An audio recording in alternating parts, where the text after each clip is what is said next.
Hindi naman nila kailangan makilala yung kabuuan mo eh. Kung Oo. tutuusin. May fina-follow ako na content creator. Pangalan niya si Kuya Cha. Ako si Kuya Cha, tatay ako, kaya bawal maging tamad. Yun yung, Yes. yun yung ano niya. Then, Very simple. mag-go through lang siya dun sa whole day niya.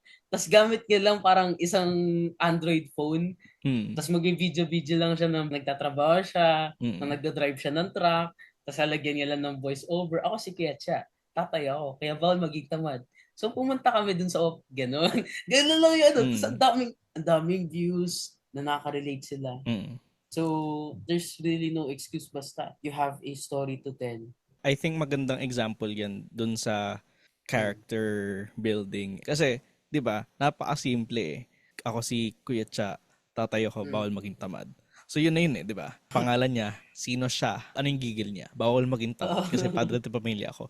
So dun pa Ah, lang sa tatlong yun, napakalinaw na nung character niya. Kaya mo siya, i-root, di kaya ba? kaya ka papanig sa kanya at curious ka sa anong gagawin niya. Mm. Hindi mo alam eh, saan kanya dadalin? Ah, Pero gusto mong malaman. ang galing din. Tapos meron pa isa eh. Same thing din. Ako Simon. Yun naman yung pangalan niya. Ako Yung Simon. may pangarap ako, ganyan. Oo, ako Simon. Tamad ako. Pero meron May akong pangarap. pangarap. Tawad ako pero may pangarap. Ganun. Pero di ba, yun yung ang galing kasi Mm. ang bilis mo na gets. Mm. And I think yun naman yung point nung having a character na oo tayo as people, multifaceted tayo, marami tayong Mm. aspeto. Pero yung may intindihan kasi nung tao, pipili ka nung isang aspeto tungkol sa'yo na gusto mong ipakita para maintindihan nila agad. Kasi hindi naman nila kailangan makilala yung kabuuan mo eh. Kung Oo. tutuusin.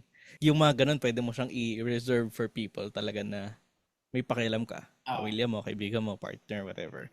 Ikaw ipipili, ano yung tungkol sa'yo, anong aspeto mo, yung ipapakita mo, anong karakter siya. Is it Mm. you bilang musikero, ikaw? Is it you bilang anak? Is it you Mm.